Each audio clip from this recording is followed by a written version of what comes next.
নিজের ভাগ্য যেটা লেখা আছে আপনি সেটা অবশ্যই পাবেন, বুঝছেন? দিন শেষে আপনি হাজার চেষ্টা করেন না কেন, তবে চেষ্টা আমরা চালিয়ে যেতে হবে, কিন্তু নিজের ভাগ্য যেটা আছে বা নিজের নসিব যেটা আছে সেটা আপনি অবশ্যই দিন শেষে আপনার প্রাপ্যটা আপনি পাবেন। তারপরেও আমাদের করতে হবে কি, চেষ্টা করতে হবে। আমরা চেষ্টা না করে, একটা কাজ না করে আমরা পেলাম না, তো আমরা বলে ফেলি এটা আমার নসিব ছিল, এটা আমার ভাগ্য ছিল। ভাগ্য যেটা আছে, নসিব যেটা আছে, এটা তো আপনি অবশ্যই পাবে, কিন্তু দিন শেষে আপনার চেষ্টা করতে হবে।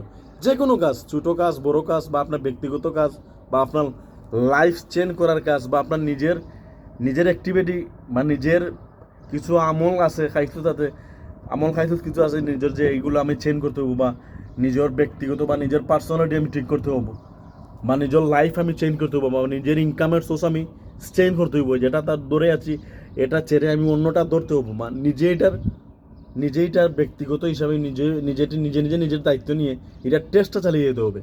যদি আল্লাহর উপরে দোষ দেওয়া পারলাম যে আমার বাইক তো আসেন না, আল্লাহ আমার এটা বাইক তুই আমার রাখছেন না, আমি করতে পারি না, কিন্তু আপনার পাশের ফ্রেন্ড বন্ধু এই কাজ করতেছে, আপনিও এই কাজ করতে পারবেন। কিন্তু আপনি দিন শেষে আপনার আলসামির কারণে, আপনার কুইরামের কারণে আপনি এই পর্যায়ে রয়ে গেছেন। আমার মতো যে কোনো কাজ, আপনার ব্যক্তিগত কোনো কাজ হতে পারে, পার্সোনালিটি কোনো কাজ হতে পারে, বা ব্যবসার কোনো কাজ হতে পারে, বা লাইফ চেঞ্জ করার কোনো কাজ হতে পারে, যে কোনো কাজে আপনি সিরিয়াসলি এটা করার চেষ্টা করবেন।